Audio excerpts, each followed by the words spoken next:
शिमला में सीएम सुक्खू ने की पावर कॉर्पोरेशन लिमिटेड की समीक्षा बैठक, जल विद्युत परियोजना को लेकर की चर्चा।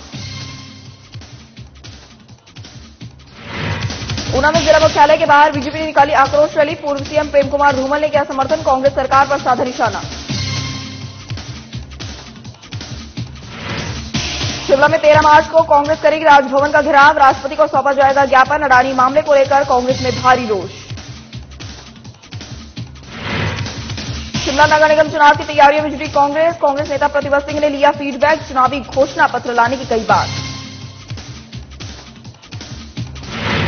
कुल्लू में सीपीएस सुंदर ठाकुर ने किया गांधी शिल्प बाजार का शुभारंभ, देश के विभिन्न राज्यों के हस्तशिल्प उत्पाद एक छत के नीचे उपलब्ध।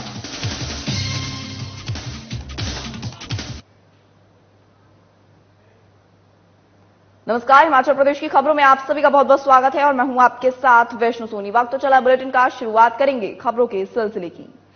सीएम सुखविंदर सिंह सुक्खू ने Himachal Pradesh power corporate limited को लेकर आपको बता दें बड़ी बात सामने रखी है। इसी के साथ सीएम सुखविंदर सिंह सुक्खू ने हिमाचल प्रदेश कॉर्पोरेशन लिमिटेड की समीक्षा बैठक की अध्यक्षता की। इस अवसर पर उन्होंने 450 मेगावाट क्षमता की शॉन्गटोंग जल विद्युत परियोजना को जुलाई 2025 तक पूरा करने के निर्देश दिए।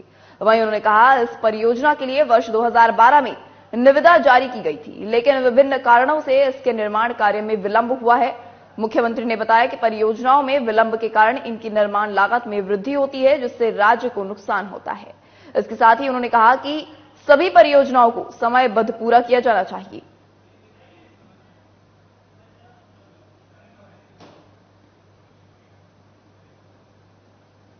वहीं ऊना में भारतीय जनता पार्टी ने प्रदेश कांग्रेस सरकार के जन विरोधी निर्णय के खिलाफ जिला मुख्यालय के बाहर कल हल्ला बोल आक्रोश रैली निकाली। इस रैली में विशेष रूप से पूर्व सीएम प्रेम कुमार धूमल भी मौजूद रहे।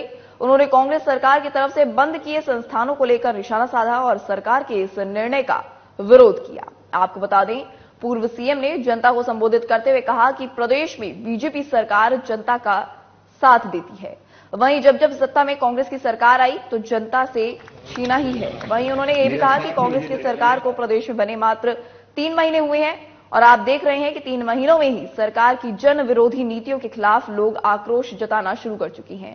उन्होंने बताया कि कांग्रेस सरकार के ये 3 महीने के कार्यकाल बड़े ही निराशाजनक रहे हैं। अगर सरकार ने अभी भी डिनोटिफाइड के संस्थानों को बहाल नहीं किया तो आने वाले समय में बीजेपी के कार्यकर्ता सड़क पर उतरने पर मजबूर हो जाएंगे।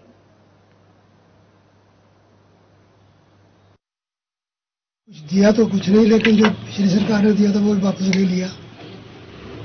उसके विरोध में हम प्रोटेस्ट कर रहे हैं सारे प्रदेश में और हस्ताक्षर अभियान पहले कर चुके हैं। प्रदेश के लोगों की ओर से एक ज्ञापन राज्यपाल महोदय को 13 तारीख को देंगे और आज यहाँ पे प्रोटेस्ट रैली हो रही है। वहीं प्रदेश में सत्तासीन होने के बाद कांग्रेस पार्टी अब शिमला नगर निगम चुनावों की तैयारियों में जुट गई है। कांग्रेस पार्टी निगम में काबिज बीजेपी को बाहर करने के लिए योजना बनाने में जुट गई है। इसके तहत कांग्रेस कार्यालय राजीव भवन में प्रदेश अध्यक्ष प्रतिभा सिंह ने नगर निगम चुनावों को लेकर बैठक की, जिसमें कांग्रेस के प्रदेश सह प्रभारी तेजेंद्र बिट्टू, शिमला शहरी अध्यक्ष सहित पूर्व महापौर और पार्षद मौजूद रही। इस दौरान प्रतिभा सिंह ने कार्यकर्ताओं से सुझाव भी लिए और पार्टी कार्यकर्ताओं से शिमला नगर निगम चुनावों के लिए एकजुटता के साथ आगे आने को कहा। उन्होंने कहा है कि कांग्रेस के लिए शिमला नगर निगम चुनाव बहुत ही महत्वपूर्ण है और इसे हल्के में नहीं लिया जाना चाहिए।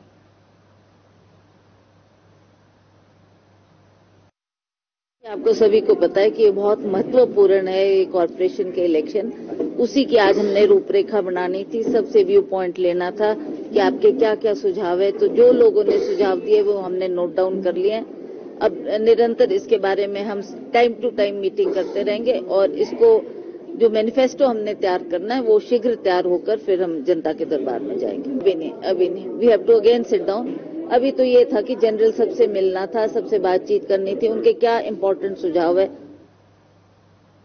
वहीं अखिल भारतीय कांग्रेस कमेटी के आह्वान पर हिमाचल कांग्रेस 13 मार्च को राजभवन का घेराव करने जा रही है। हिमाचल कांग्रेस के इस प्रदर्शन की अगुवाई प्रदेश अध्यक्ष प्रतिभा सिंह करेंगी। कांग्रेस पार्टी अडानी समूह और केंद्र सरकार के बीच अनकही प्रेम का आरोप लगा रही है। वहीं कांग्रेस का आरोप है कि केंद्र सरकार अपने चहेते गौतम अडानी को फायदा देने के लिए एलआईसी और एसबीआई पर दबाव बना रही है। कांग्रेस के प्रशासनिक और लेखा महासचिव यशवंत छाजड़ा ने कहा कि हिंडनबर्ग की रिपोर्ट आने के बाद जब अडानी के शेयर गिरे तो इससे एलआईसी और एसबीआई को भारी नुकसान हुआ। अब एक बार फिर सरकार अडानी समूह के शेयर में इन्वेस्टमेंट करने के लिए दबाव बना रही है। उन्होंने कहा कि सरकार गलत तरीके से अडानी समूह को फायदा पहुंचा रही है। इसी को लेकर देश भर के साथ हिमाचल प्रदेश में भी 13 मार्च को राजभवन का घेराव होगा और देश के राष्ट्रपति को ज्ञापन सौंपा जाएगा।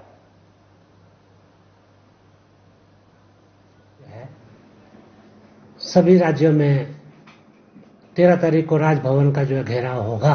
जो केंद्र सरकार का अडानी के साथ जो प्रेम चल रहा है, जिस तरीके से एलआईसी की और स्टेट बैंक ऑफ इंडिया का निवेश अडानी ग्रुप की कंपनियों में करवाया जा रहा था और हिंडनबर्ग की रिपोर्ट के बाद अडानी के जो शेयर गिरे, उससे जो नुकसान स्टेट बैंक ऑफ इंडिया को और एलआईसी को हुआ है, उन सब चीजों को दरकिनार कर इन संस्थाओं के ऊपर दोबारा से जो है दबाव डाला जा रहा है कि वो दोबारा से अडानी कंपनी में जो है निवेश करें।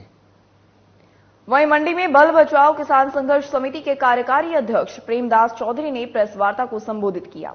इस दौरान उन्होंने कहा कि हाल ही में सामाजिक मूल्यांकन रिपोर्ट के आधार पर यह बात स्पष्ट हो गई है कि समिति पिछले 5 सालों से पूर्व जयराम सरकार को बार बार आग्रह करने के बावजूद भी मंडी और हमीरपुर के बीच वैकल्पिक भूमि जाहू को उपयुक्त माना गया है। वहां पर ज्यादातर भूमि बंजर और कम उपजाऊ है, जिसमें 80% भूमि सरकारी और 20% भूमि निजी है। उन्होंने कहा कि एसआर एशिया टीम ने सुझाव दिया है कि जाहू में तकनीकी सर्वे के आधार पर प्रस्तावित हवाई अड्डे को वैकल्पिक स्थान जाहू में बनाया जाए। वहीं जोगिंदर वालिया ने कहा कि एयरपोर्ट अथॉरिटी ने प्रस्तावित एयरपोर्ट की रिपोर्ट को आधा अधूरा बताकर उसे 31 मार्च 2023 तक दुरुस्त करने को कहा है। उन्होंने सीएम सुखविंदर सिंह सुक्खू से आग्रह किया है कि हवाई अड्डे को गैर उपजाऊ जमीन पर बनाया जाए, जिससे बल की उपजाऊ जमीन को हर हालत में बचाया जा सके। नुकसान होगा ये उन्होंने कहा है, बेरोजगार हो जाएंगे ये उन्होंने उसके अंदर कहा है। जो हम कह रहे थे सामाजिक और जो मानसिक स्थिति है उसका प्रभाव पड़ेगा। और दूसरी बात यह है कि जो लोग वहां पे उन्होंने 75% लोग ऐसे हैं जो ये कह रहे हैं कि 3 से 5 लाख रुपए जो है वो सालाना कमाते हैं एक फसल का। तो मतलब पूरा का पूरा जो उनका परिवार पालन पोषण होता है वो बर्बाद हो जाए, जो हम कह रहे हैं कई सालों से। वहीं भारत सरकार के वस्त्र मंत्रालय के संयुक्त तत्वाधान में गांधी शिल्प बाजार का शुभारंभ किया गया। सीपीएस सुंदर सिंह ठाकुर ने गांधी शिल्प बाजार का शुभारंभ किया।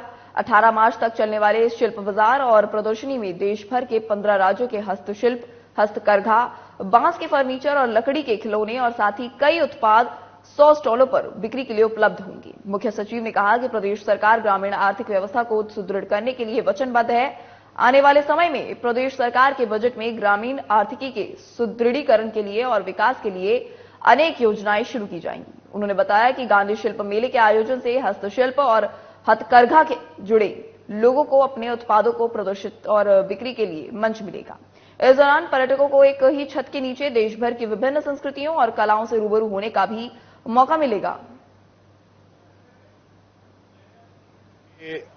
ऐतिहासिक दशहरा मैदान में यहाँ पे ये जो हस्तशिल्प का जो बाजार लगा है, वस्त्र मंत्रालय जो भारत सरकार की तरफ से एक बहुत बड़ा मंच प्रदान किया है। और मुझे खुशी है कि यहाँ पे 14 प्रदेशों से हस्तशिल्प को लेकर अपने जो भी है उत्पादों को लेकर कारीगर आए हैं। बहुत ही खूबसूरत इनके जो यहाँ पे हैंडलूम के कुछ हैंडीक्राफ्ट और कुछ एक तो रिसाइकल इनके मटेरियल है, या जैसे सिल्क है, और उसके साथ में कुछ रिसाइकल प्लास्टिक से भी इन्होंने यहाँ पे कुछ बैग्स बनाए हैं। वहीं बिलासपुर में सामाजिक न्याय, अधिकारिता विभाग और महिला एवं बाल विकास विभाग ने अंतर्राष्ट्रीय महिला दिवस के मौके पर कार्यक्रम का आयोजन किया, जिसमें महिलाओं ने बढ़ चढ़कर हिस्सा लिया। वहीं इस कार्यक्रम में घुमारवी से कांग्रेस विधायक राजेश धर्माणी ने बतौर मुख्य अतिथि तो अतिरिक्त उपायुक्त निधि पटेल विशेष अतिथि के रूप में शिरकत की। वहीं कार्यक्रम स्थल पर जिला के विभिन्न स्वयं सहायता समूहों के बनाए गए लोकल उत्पादों को लेकर प्रदर्शनी भी लगाई गई थी। कार्यक्रम के दौरान जहां लोक नृत्य, खेलकूद और शिक्षा के क्षेत्र में जिले का नाम रोशन करने वाली महिलाओं सहित शहीदों की माताओं और विधवाओं को भी स्मृति चिन्ह देकर सम्मानित करने का काम किया गया। तो वहीं इसके साथ ही 7 नवजात बच्चियों के नाम पर 21-21 हजार रुपए की एफडी भी प्रशासन की ओर से बच्चियों के माता पिता को सम्मान राशि के तौर पर दी गई।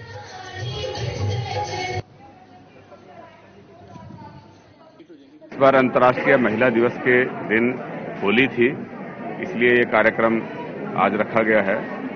मैं सभी महिलाओं को, माताओं को, बहनों को, बेटियों को बधाई देता हूं और उम्मीद करता हूं कि ऐसे मौके से हमें समाज को एक दिशा मिलती है। हमें प्रण लेना चाहिए, हर महिला सशक्त बने, हर महिला आगे बढ़े,